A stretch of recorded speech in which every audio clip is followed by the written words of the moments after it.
Gaise Denise Zakose. My name is Marlene Hale and I am from the Wet'suwet'en Nation. Bonjour, comment ça va? Mon nom est Marlene. Je suis à partir de Colombie-Britannique au nord, une petite ville nommée Smithers. Mon peuple, la Wet'suwet'en Nation.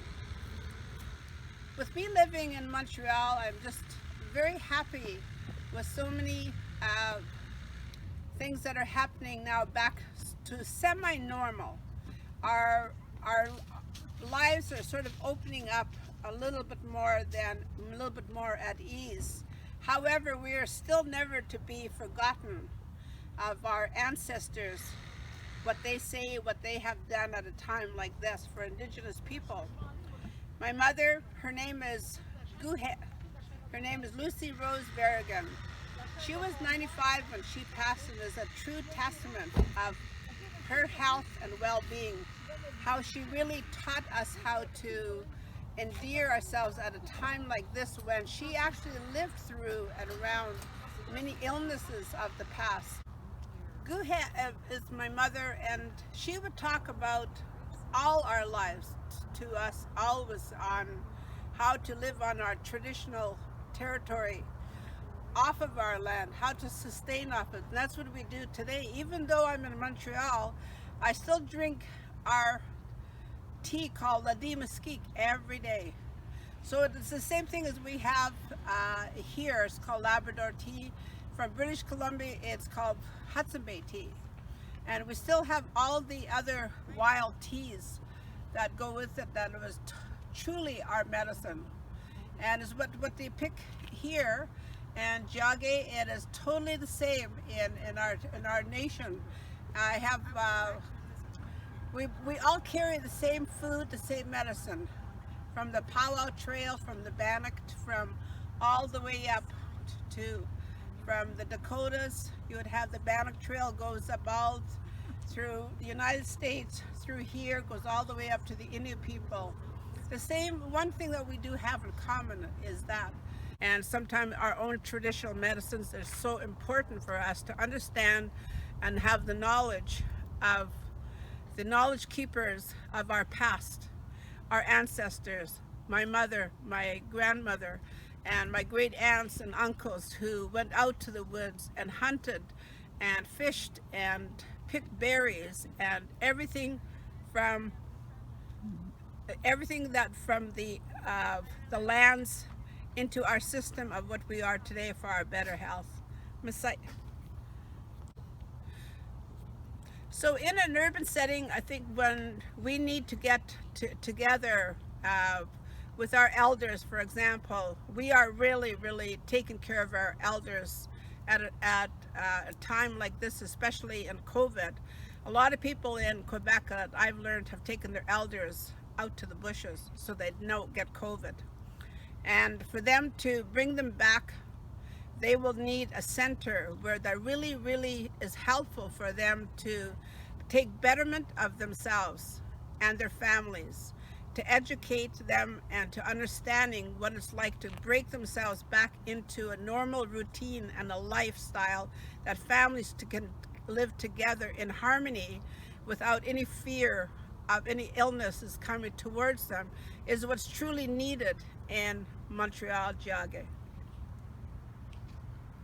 How's that? Say two.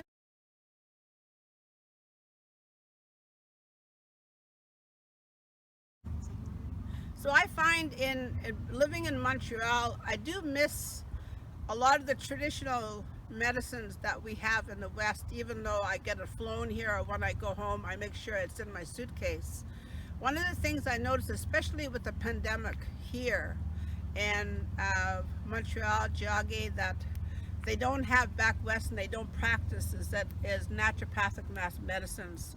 That is for sure, because the Quebec medical system is very outdated in many of the things that they allow to have in, because I personally do take a lot of naturopathic medicines, especially today for the COVID, for example.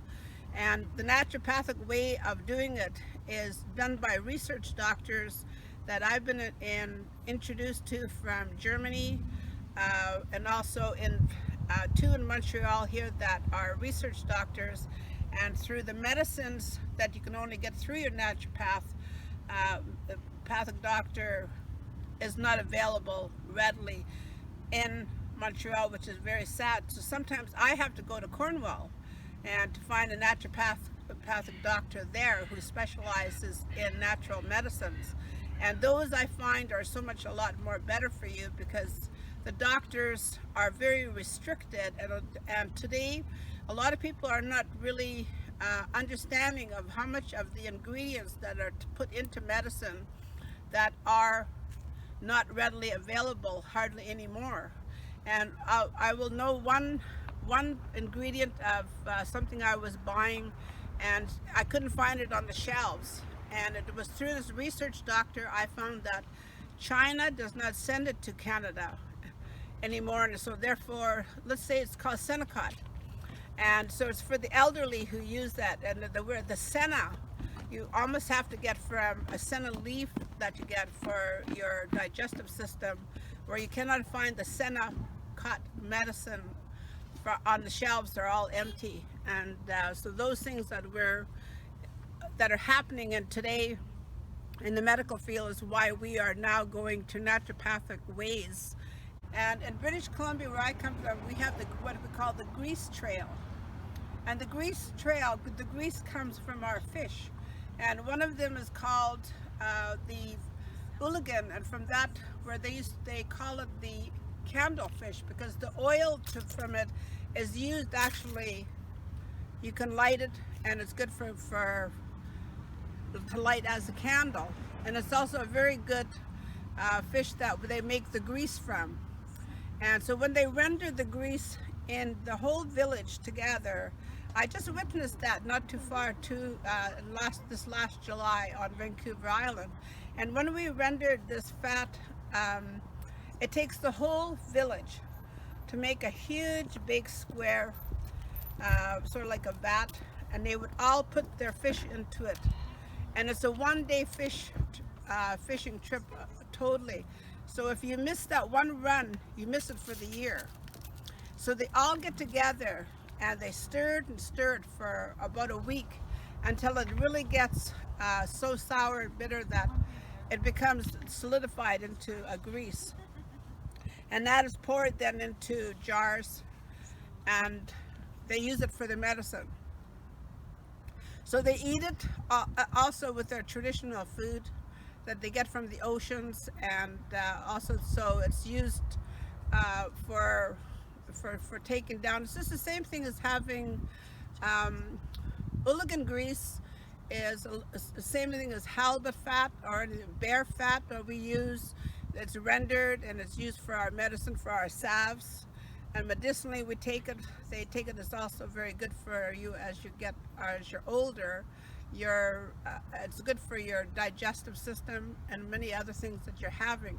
So right from the ocean to the lakes, as a Tiohtià here too, I have learned from the locals here with their Labrador tea is something very similar to ours, how they traditionally use that for their medicine.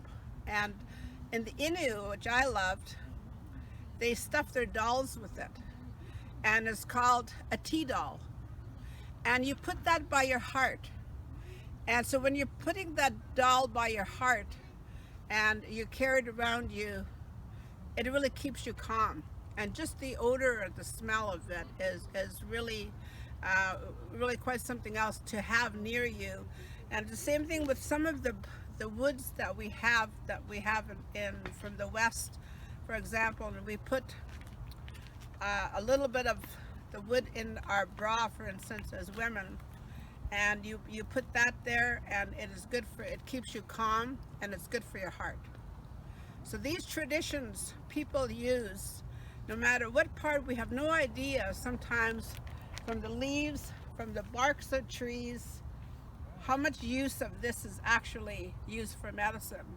When I was a child, the willow tree back west, what my mother would take, and let's say this is a willow, and she would take all the leaves off of it, and she would put this in a pot of cold water, and she'd steep it.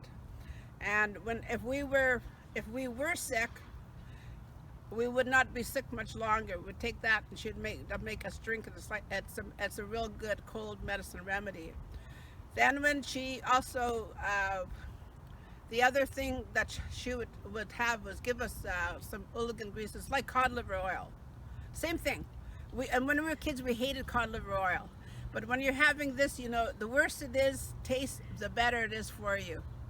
And today, we still take that cod liver oil. But sometimes a lot of people don't have to go as further as just with the fish they have, like the Ooligan, to render the fat from it, and it would be medicine. You have no idea how much medicine it is for you. And